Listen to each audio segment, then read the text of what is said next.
El siguiente programa es presentado con el patrocinio de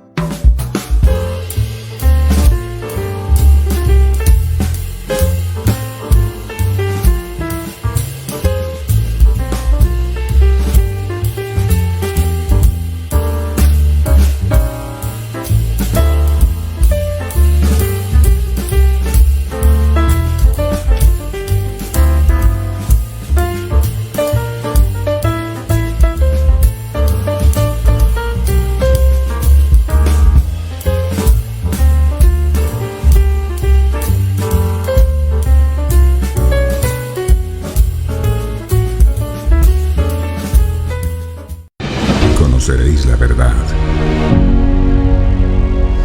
y la verdad os hará libres. Verdades eternas, con Humberto Canción.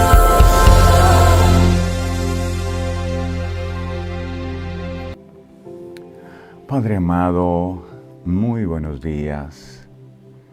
Te agradecemos con todo el corazón por el privilegio que representa para nosotros poder estar aquí.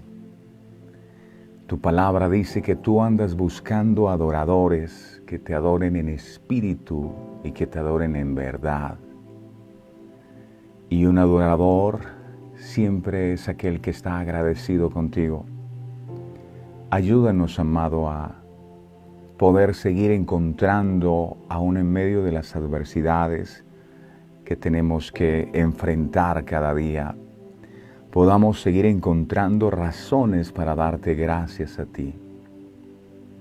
Lo que hace que se pierda la gratitud y por ende la adoración es que dejamos de ser agradecidos.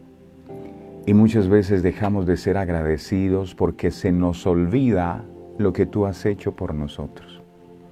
A veces por estar enfocados en aquellas cosas que nos hacen falta, en aquellas cosas que anhelamos, que necesitamos, empezamos a perder de vista lo bondadoso, lo generoso que tú has sido con nosotros a lo largo de todos estos años. Nada tenemos, Señor, que tú no nos hayas dado, de manera que seguimos teniendo razones para agradecerte a ti por la vida. Gracias por el aire que podemos respirar. Gracias por permitirnos entender tu palabra, porque cuando hay velos en nuestros ojos y en nuestro corazón, es imposible que la palabra tuya se revele y por eso no podemos comprenderla. Pero tú dijiste acerca del Espíritu Santo, cuando Él venga, Él os guiará a toda verdad. De manera que si podemos comprender la verdad que está escondida en la palabra, es porque tu Espíritu Santo efectivamente está con nosotros. Y esto es algo que debe llenarnos de una gratitud inmensa. El hecho de saber que nosotros, ninguno ha hecho méritos para que tú derramaras tu sangre por el perdón de nuestros pecados, es otro motivo más para agradecerte. Gracias, porque si no hubiese sido por tu misericordia, hoy no estuviéramos con vida. Pero nos levantamos y nuestro corazón empezó a latir de nuevo, gracias a tu bondad, gracias a tu amor. Todo lo sufre. Ese amor que todo lo espera, ese amor que todo lo soporta. Gracias por ese amor que es eterno, ese amor que nunca acaba, ese amor que es el mismo ayer, hoy y siempre. Gracias porque tú nunca dejas de amarnos, porque te mantienes fiel aunque muchas veces nosotros seamos infieles. Gracias por cada oportunidad que nos brindas. Gracias por darnos la fuerza para continuar, para avanzar.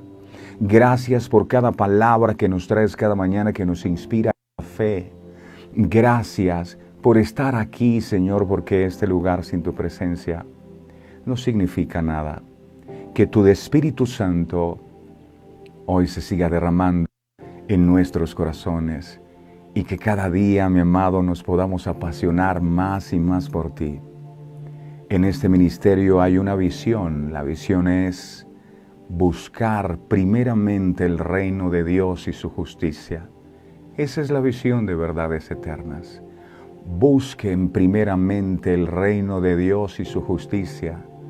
Y tú prometes que las demás cosas van a ser añadidas. Tú sabes lo que necesitamos, tú sabes lo que nos hace falta. Y confiamos en que, como lo has dicho en tu palabra, cosas van a ser añadidas a nuestra vida. Esas cosas tú las traerás, bendiciones nos alcanzarán a nosotros. Por ayúdanos a poner nuestro enfoque en lo que es verdaderamente importante, en tu reino, que seas tú gobernando nuestra vida, que seas tú dirigiéndonos en nuestra toma de decisiones, para que no se haga como nosotros queremos, sino como tú quieres. Gracias por el nuevo día, que es un regalo que tú nos das. Y los regalos que vienen de parte tuya son maravillosos, son sorpresas agradables. Algunos no nos gustan tanto, pero por lo general, todo lo que viene de tu mano obra para bien en nuestra vida. Si es algo que aparentemente no es tan agradable, seguramente necesita seguir formando algo en nuestro carácter y en nuestro corazón. Pero para los que aman a Dios, todas las cosas obran para bien. Gracias por estar aquí, Espíritu Santo. Eres bienvenido, mi Señor. Tú eres el pastor. Yo no vengo aquí a usurpar tu lugar, porque tú no compartes tu gloria con nadie. Yo no soy nadie. Vengo a aprender de ti. Tú eres el pastor de este ministerio. Ese pastor que nos lleva a esos lugares de delicados pastos y que nos alimenta y que nos consuela y que reconforta nuestras almas. Gracias por estar aquí, en cada hogar, en cada vida. Gracias por lo que estás haciendo en cada corazón y por lo que seguirás haciendo. La gloria y la honra es tuya, mi amado. Gracias, Padre. Gracias, Hijo. Gracias, Espíritu Santo. Amén, amén y amén. Mi preciosa familia de Verdades Eternas, un abrazo fraterno para todos ustedes en forma de raza, de naturaleza, de paisaje, con sabor a café colombiano cultivado en esas montañas maravillosas. Qué bueno verles, qué bueno saber que están allí con nosotros, dice la palabra del Señor, y necesitamos tener esa certeza para no confundirnos, y es que dice la Biblia, donde hay dos o más reunidos en mi nombre, allí yo estaré. Y aquí hay dos o más personas que se conectan cada día, miles de personas, no solo en Colombia, sino en el mundo entero. Dios está aquí. Gracias por el honor de permitir congregarnos, reunirnos en torno a la bendita palabra del Señor. Sean todos ustedes bendecidos de una manera poderosa, de una manera sobrenatural, que el Señor les sorprenda en esta nueva jornada gratamente, que esas puertas que están esperando se abran, puedan abrirse y que ustedes vean la gloria del Señor en todo lo que emprendan en esta nueva jornada.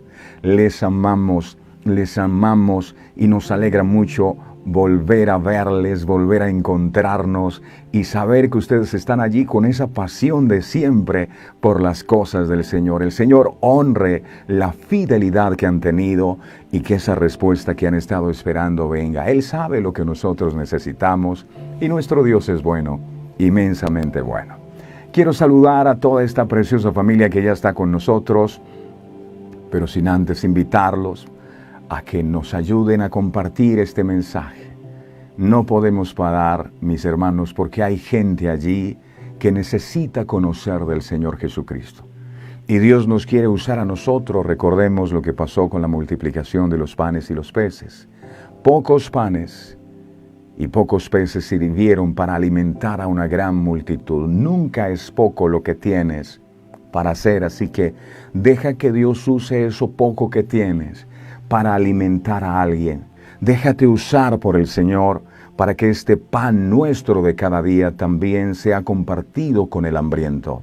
Así que comparte, invita a tus amigos, invita a tus familiares, dale me gusta, manda unas manitos, manda unos aplausos, unos corazoncitos, lo que tú quieras enviar, hamburguesas, lo que tú quieras. Pero dale me gusta. Y ahora a lo que venimos, Jesús dijo, oren así, Padre nuestro, que estás en los cielos, santificado sea tu nombre. Y hay una parte donde dice, el pan nuestro de cada día. Y hoy oramos de esa manera, Padre, el pan nuestro, sí es nuestro. ¿Por qué es nuestro? Porque cuando Él lo estaba preparando, dijo, este tiene una etiqueta. Este es para fulano, este es para sutano. Hay un pan que te pertenece. Ese pan es su palabra, ese pan es la revelación, Señor. Y hoy hemos venido a recibir ese pan. Quiero comerlo todo, disfrutarlo todo y aprender de lo que me quieres enseñar. Necesito ser alimentado en mi espíritu. Habla, mi Señor, que tú lo escuchas. Declaro el Espíritu de Jehová, el Señor, está sobre mí. Solo a ti la gloria y la honra. En el nombre precioso de Jesús. Amén. Seguimos, mis amados, en este estudio maravilloso del libro de Esther. Hoy el tema que vamos a estar compartiendo lo hemos titulado Un nuevo pacto. Un nuevo pacto. El libro de Esther, capítulo 8, en el verso 8, enseña la palabra de Dios. Dice aquí, escribid pues vosotros a los judíos como bien os pareciere, en nombre del rey, y selladlo con el anillo del rey, porque un edicto que se escribe en el nombre del rey y se sella con el anillo del rey no puede ser revocado. No puede.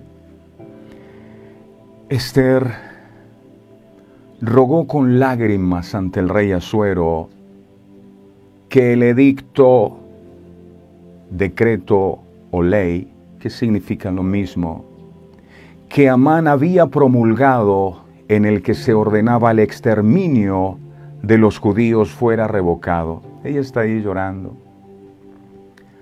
Pero como un edicto que se escribía en el nombre del rey no podía ser revocado, el rey Asuero propuso a Esther y a Mardoqueo que promulgaran otro edicto real y lo enviaran a las 127 provincias del reino según su lengua y su escritura, y así lo hicieron.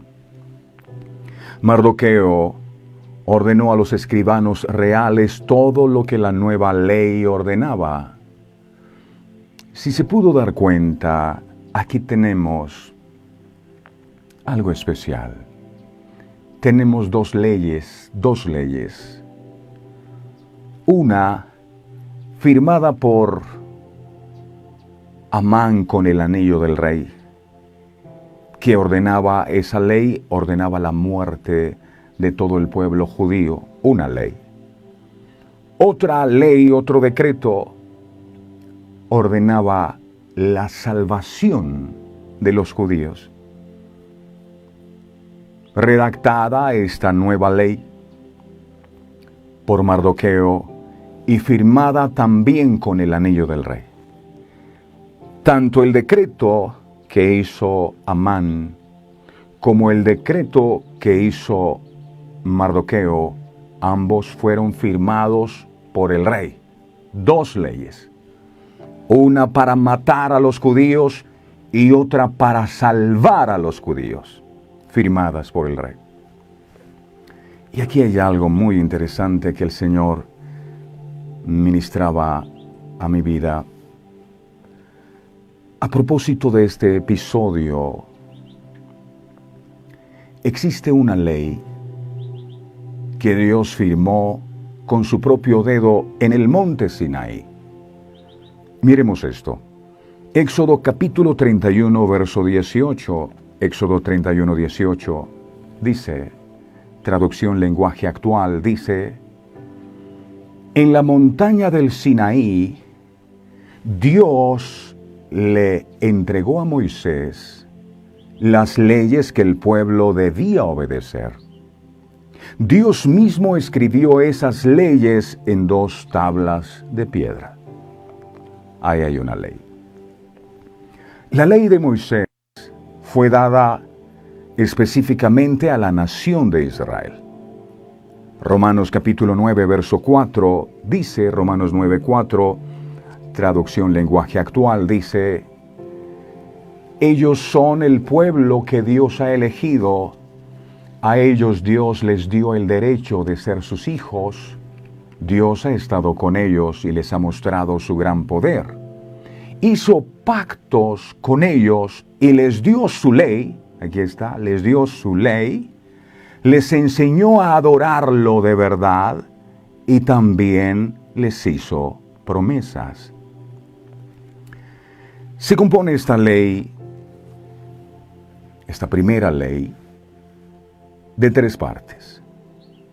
Están los 10 mandamientos, están las ordenanzas y el sistema de adoración que incluía el sacerdocio, el tabernáculo, las ofrendas y las fiestas. El propósito de la ley que Dios dio a Moisés era lograr lo siguiente. Número 1, revelar el carácter sagrado del Dios eterno a la nación de Israel. Levítico capítulo 20, miremos. Levítico 20, del 7 al 8, dice, Levítico 20, 7, 8, dice, santificaos pues, y sed santos, porque yo Jehová soy vuestro Dios. Verso 8. Guardad mis estatutos y ponedlos por obra, yo Jehová que os santifico. Segundo propósito de la ley, apartar a la nación de Israel para que fuera diferente de todas las demás naciones. Éxodo capítulo 19, verso 5, Éxodo 19, 5. Ahora pues, si diereis oído a mi voz y guardareis mi pacto, vosotros seréis mi especial tesoro sobre todos los pueblos, porque mía es toda la tierra. Otro propósito más de la ley era revelar la pecaminosidad del hombre. Gálatas 3:19. Gálatas 3:19. Revelar la pecaminosidad del hombre. Dice, entonces, ¿para qué sirve la ley?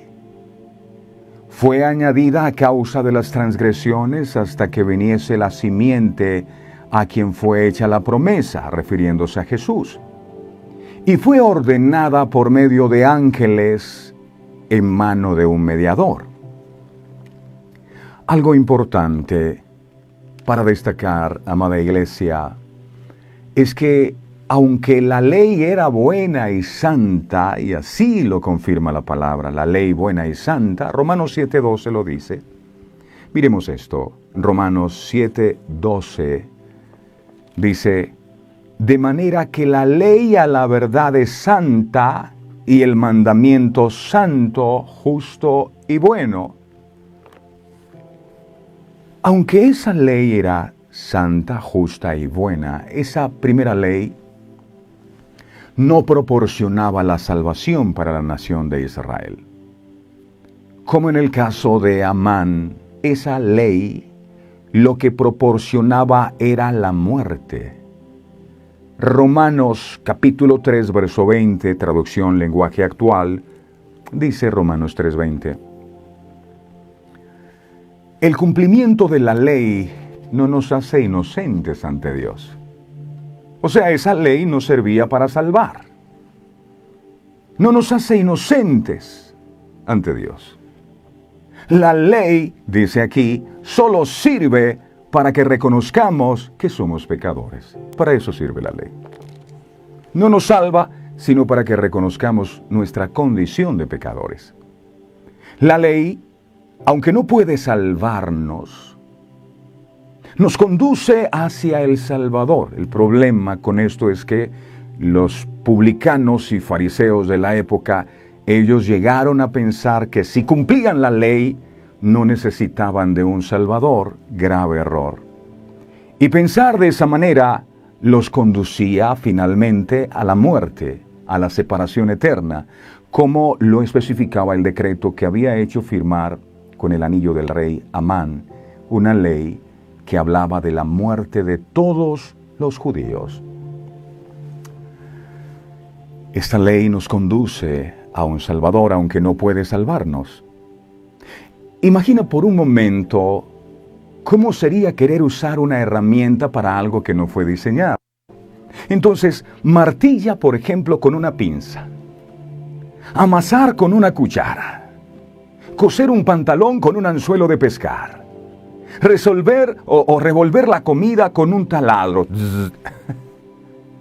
Hacer un agujero en la pared con un lapicero. Qué terrible, casi ridículo, ¿verdad? En la vida real, a veces no tenemos la herramienta apropiada para hacer una tarea. Y entonces buscamos algo que sea similar. El riesgo es que salga mal la cosa, como a veces efectivamente pasa. El problema que acabo de describirles guarda una cierta similitud con lo que vamos a leer, debiendo considerar que no se trata acá de cuestiones prácticas, sino espirituales, ni cuestiones terrenales, sino eternas. Así que la cuestión aquí es mucho más trascendental, es vital. El gran problema de cada uno de nosotros es que conocemos lo que está bien y lo que está mal. Sabemos cuál es la herramienta para usar. Sabemos lo que está mal. Sabemos lo que no debemos hacer, lo que no agrada a Dios, lo que Él no aprueba, pero no podemos evitarlo. No podemos evitarlo. Sabemos lo que está bien, lo que Dios nos pide que hagamos, lo que le agrada, lo que Él aprueba, pero no podemos vivir de esa manera.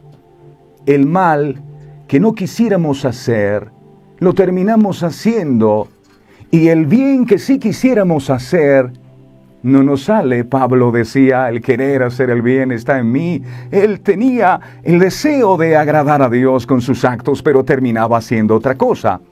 ¿Y a cuántos de nosotros nos pasa que queremos agradar a Dios, nunca fallarle a Él, y cuando abrimos los ojos terminamos haciendo aquellas cosas que no queremos hacer?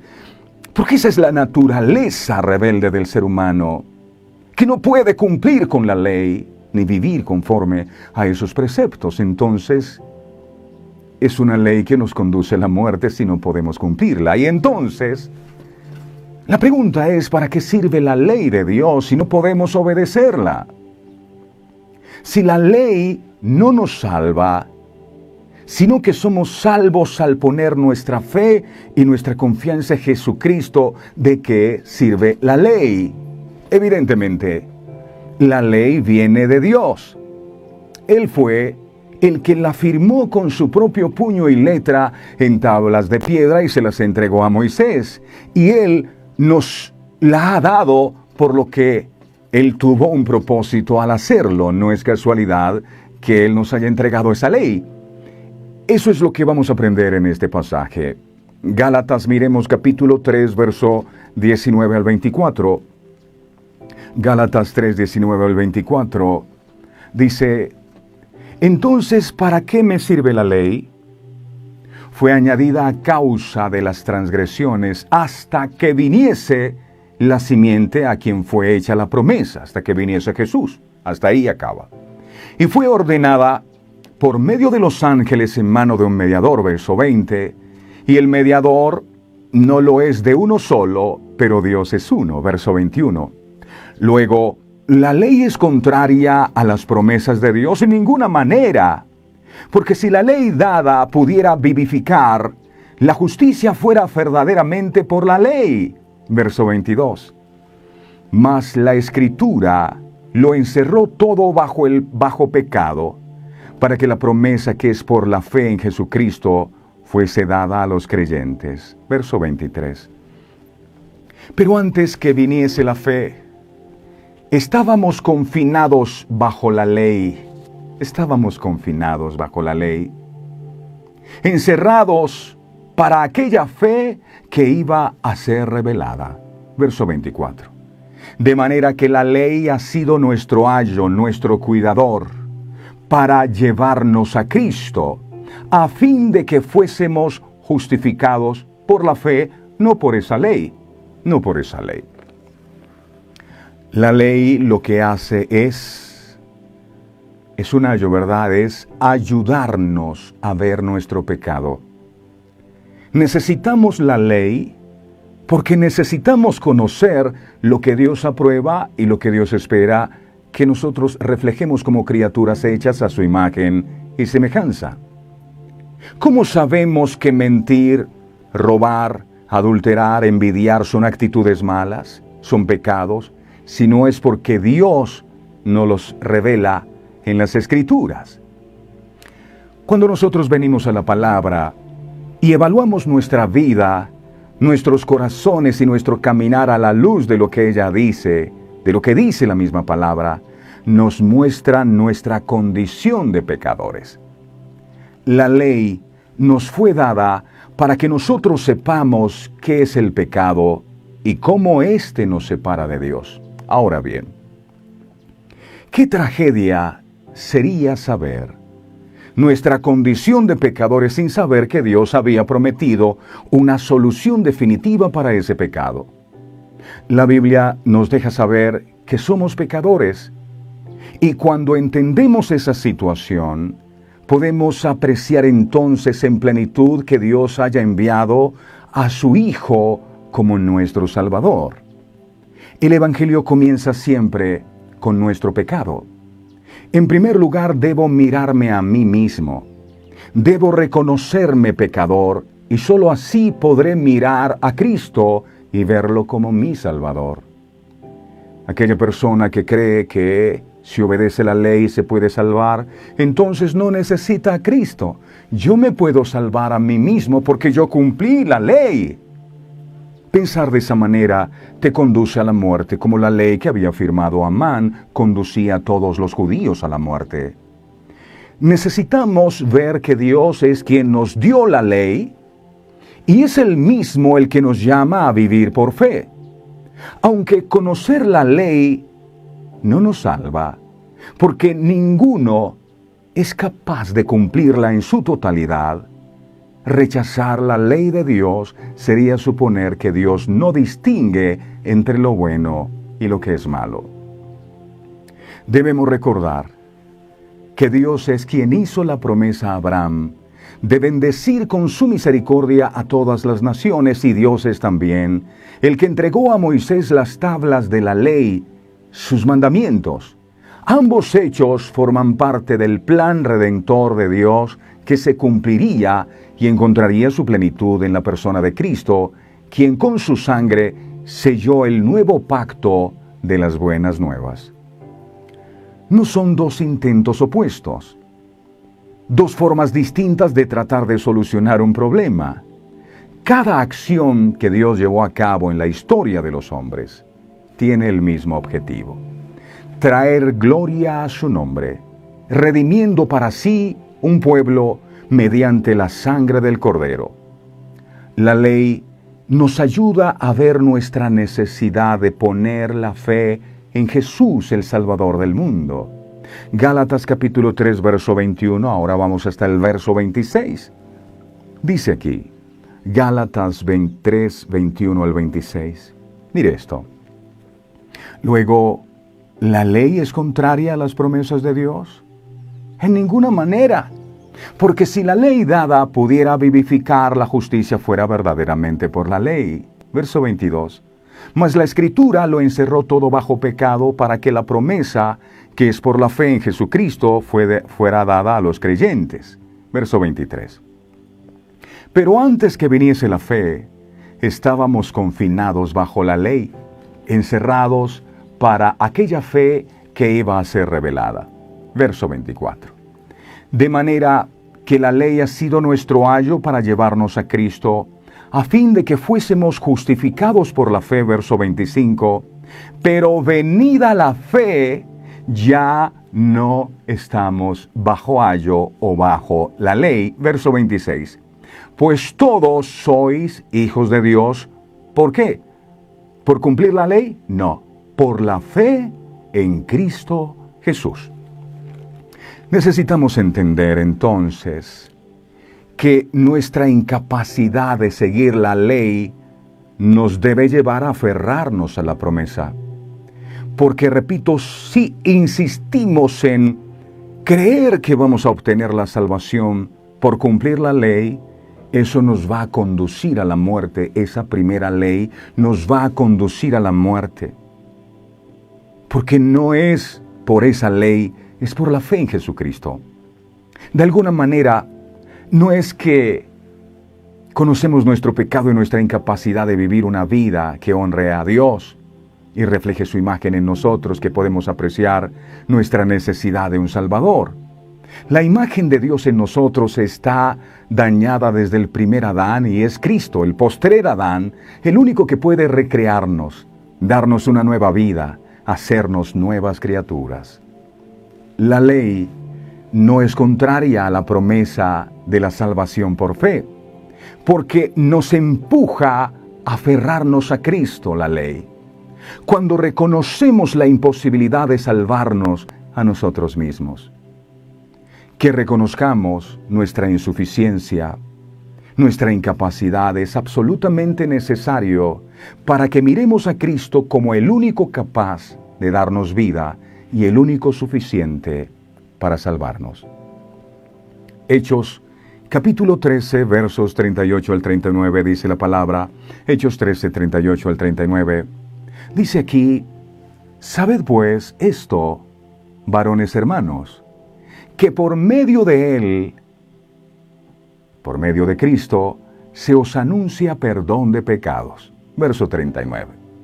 Y que todo aquello de que por la ley de Moisés no pudisteis ser justificados, en Él es justificado todo aquel que cree en Él. Amén. Necesitamos entender que la ley declara la condición y la necesidad de todo hombre. No hay justo ni siquiera uno solo. Es que yo soy bueno. No, usted no es bueno. No hay justo ni siquiera uno, dice la Biblia, y yo le creo. Ni siquiera yo soy justo. No hay ni uno justo. Romanos 3:10 dice, Romanos 3:10, dice la palabra, como está escrito, no hay justo ni uno. Pero es que, pastor, usted no me conoce a mí. Yo no le hago mal a nadie, yo no robo, yo no mato, yo no fumo, yo hago buenas obras de caridad, yo ayudo a la gente. No hay justo ni uno, dice la palabra. Es decir, nadie puede justificarse por sus propias obras o por lo bueno que es o por cumplir la ley. Si tan solo un hombre en este mundo o una mujer en este mundo pudiera vivir una vida sin pecado, si tan solo uno pudiera vivir una vida sin pecado, entonces no sería necesaria la promesa. Entonces no hubiese sido necesario que Cristo hubiera tenido que venir a derramar su sangre en la cruz del Calvario. Pero como todos nosotros, absolutamente todos, somos pecadores. Entonces todos necesitamos lo mismo. ¿Qué necesitamos? Necesitamos un Salvador a quien mirar y en quien confiar. Necesitamos entender que la ley por sí sola nos mantiene en esclavitud. El apóstol Pablo, por eso llegó a llamarla el ministerio de la muerte. El ministerio de la muerte. Y yo me imagino que cuando Amán envía ese decreto a esas 127 provincias, todo el que leía ese decreto empezaba a temblar de miedo. Había una fecha en la que todos serían exterminados y esta ley promulgada no traía paz, no traía gozo en el pueblo de Dios. Segunda de Corintios capítulo 3, versos 7 al 9, dice, Segunda de Corintios 3, 7 al 9, dice, y si el ministerio de muerte, así llamaba Pablo a la ley, el ministerio de muerte, grabado con letras en piedras, fue con gloria. El ministerio de muerte, esa primera ley, conducía a la muerte. Tanto que los hijos de Israel no pudieron fijar la vista en el rostro de Moisés a causa de la gloria de su rostro, la cual había de perecer. Verso 8, ¿cómo no será más bien con gloria el ministerio del Espíritu? Verso 9, Porque si el ministerio de condenación, al que él hace referencia aquí a la ley, el ministerio de condenación fue con gloria, mucho más abundará en gloria el ministerio de la justificación, que es Cristo. Nos justificó a nosotros. Nos hizo justos ante el Padre. ¿Por qué? Porque Él pagó por nuestros pecados. La deuda fue saldada. Nadie nos puede volver a cobrar la deuda porque Jesús la pagó enteramente y nos declaró justos. Necesitamos entonces entender y reconocer que somos pecadores. Pero el Evangelio nos muestra la prisión en la que nos encontramos, no para dejarnos allí, sino para darnos libertad. La ley te muestra tu condición. Te dice, mira, tienes esto, tiene aquello, esto no está bien, pero no para que te quedes allí. Una vez más, la belleza de la gracia que contemplamos en la cruz brilla con intensidad cuando primero contemplamos nuestro pecado, y esa es la función de la ley. Mostrarnos que somos profundamente pecadores para que al mirar la cruz entendamos que somos profundamente amados. Ese es el propósito de la ley. No pensar que si la cumplías te podrías salvar solo y no necesitabas a Cristo. Romanos capítulo 7 versos 5 al 6. Romanos 7, 5 al 6 enseña. Porque mientras estábamos en la carne, las pasiones pecaminosas que eran por la ley obraban en nuestros miembros, llevando fruto para muerte. Esa primera ley, fruto para muerte. Verso 6. Pero ahora estamos libres de la ley por haber muerto para aquella en que estábamos sujetos. De modo que sirvamos bajo el régimen nuevo del Espíritu y no bajo el régimen viejo de la letra. Solo cuando contemplamos la oscuridad y la fealdad de nuestro pecado, la luz y la belleza de Cristo brillan con más intensidad. Nadie puede entender la cruz a menos que entienda primeramente por qué esa cruz era necesaria. Nadie puede conocer a Jesús como su Salvador a menos que primeramente conozca su necesidad de un Salvador. Pero sería una tragedia que solo comprendamos que somos pecadores y nos quedemos solo con eso. Que Cristo haya venido a nosotros y se haya hecho uno de nosotros nos libera de esa imposibilidad que teníamos. Él satisfizo todas y cada una de las demandas de la ley. Él sí pudo cumplirlas, nosotros no. Entonces la ley nos es provechosa porque al ver nuestra imposibilidad de vivir por ella, nos arrojamos a los brazos de Cristo, aquel que pudo cumplirla, y al poner nuestra fe en Cristo, buscamos obedecer esa misma ley. Pero ahora, ya no por temor, ya no por obligación, ya no por creer que podemos salvarnos a nosotros mismos al obedecerla, ya no por carga ni en nuestras fuerzas. Obedecemos ahora esa ley, movidos e impulsados y fortalecidos por aquel que nos dio vida, Jesucristo. Necesitamos entender que nuestra necesidad y nuestra única posibilidad de dejar de ser esclavos de la ley es estar en Cristo.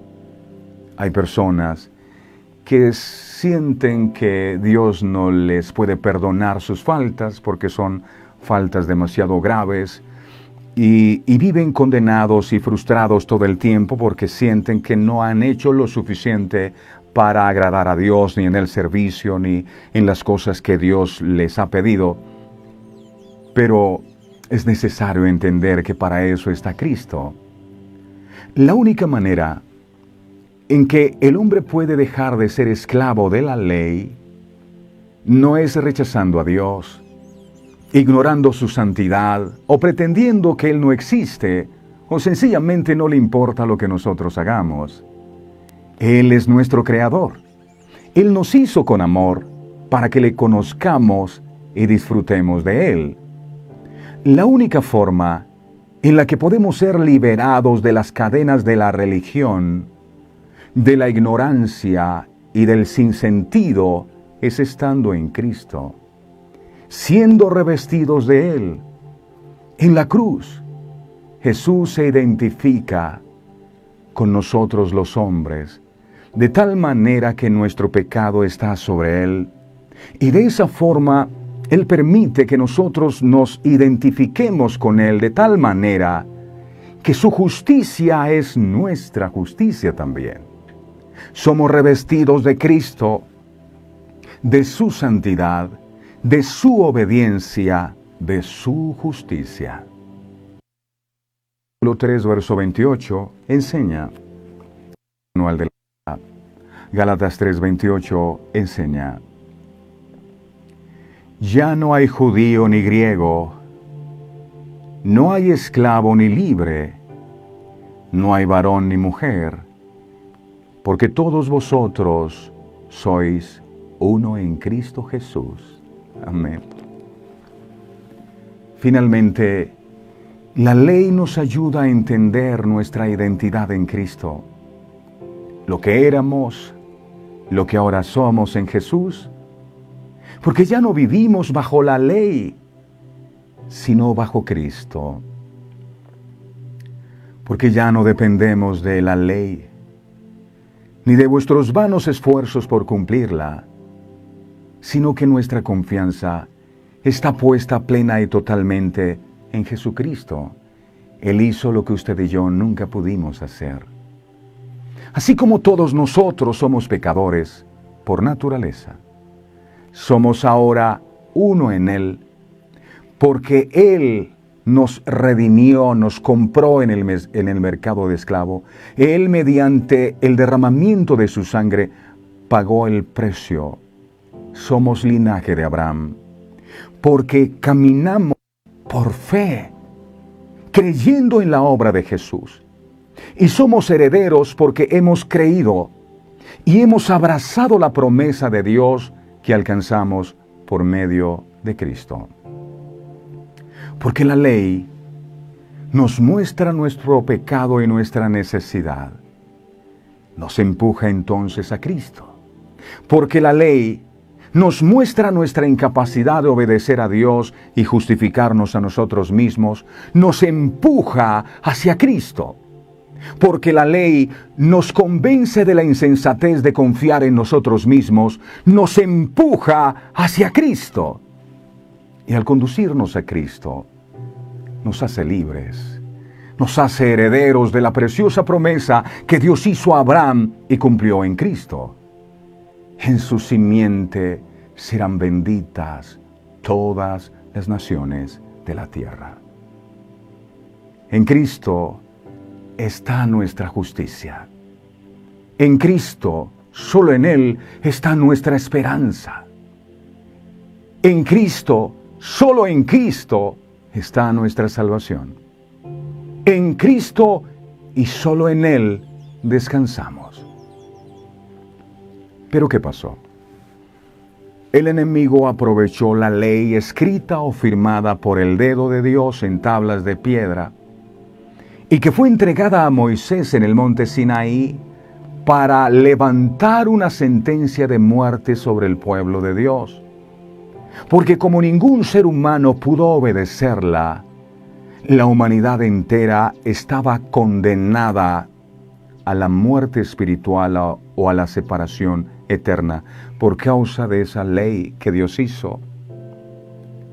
Como esa primera ley no pudo ser revocada, como tampoco la ley del imperio persa podía ser revocada.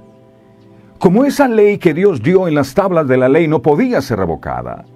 Aunque Moisés una vez descendió del monte y vio que ellos estaban adorando un becerro, rompió las tablas de la ley, Dios volvió a dar otras tablas.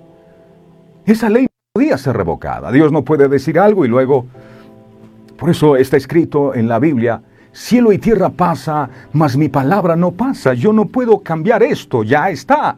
Así. ¿Qué es lo que sí podemos hacer? ¿Qué fue lo que le dijo Asuero a a Esther y a Mardoqueo. Lo que hay que hacer es una nueva ley. Esta no puede ser revocada. Lo que necesitamos hacer es una ley nueva. Esa ley que ya estaba firmada por el mismo Rey de Reyes, porque fue el puño y la letra de Dios que la escribió en esas tablas. Dios tuvo que hacer un nuevo decreto o un nuevo pacto, que es el título del mensaje que hoy compartimos, que fuera superior al primero. ¿Qué quiere decir la Biblia cuando habla de un nuevo pacto entre nosotros y Dios? Uno nuevo. ¿A qué se refiere? El nuevo pacto es la solución máxima para la rebelión humana. Está en la Biblia. Miremos Jeremías capítulo 31, verso 33. Jeremías 31, 33. Dice aquí: pero este es el pacto que haré con la casa de Israel después de aquellos días.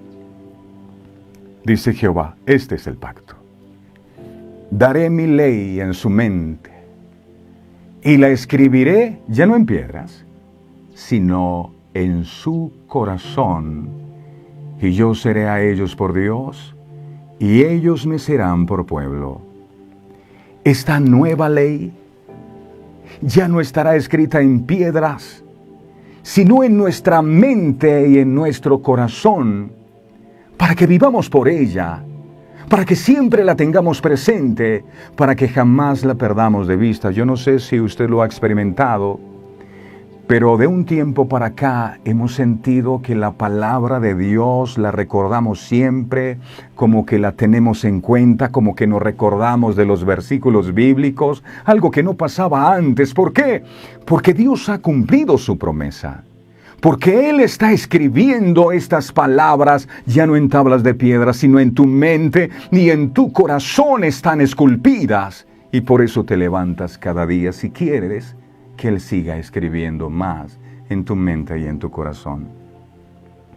El nuevo pacto entra en acción por medio de la muerte de Cristo. El nuevo pacto o la nueva ley o el nuevo decreto significa que podemos ir directamente a Dios no por la ley, sino por la gracia, a través de Jesucristo. Hebreos capítulo 7, verso 22. Hebreos 7, 22. Dice: por tanto, Jesús es hecho fiador de un mejor pacto, de un mejor. Hay otra ley, hay otro decreto. Hay perdón de los pecados. Únicamente a través del nuevo pacto. Lo confirma Hebreos 9, 14 y 15. Hebreos 9, 14 y 15 dice.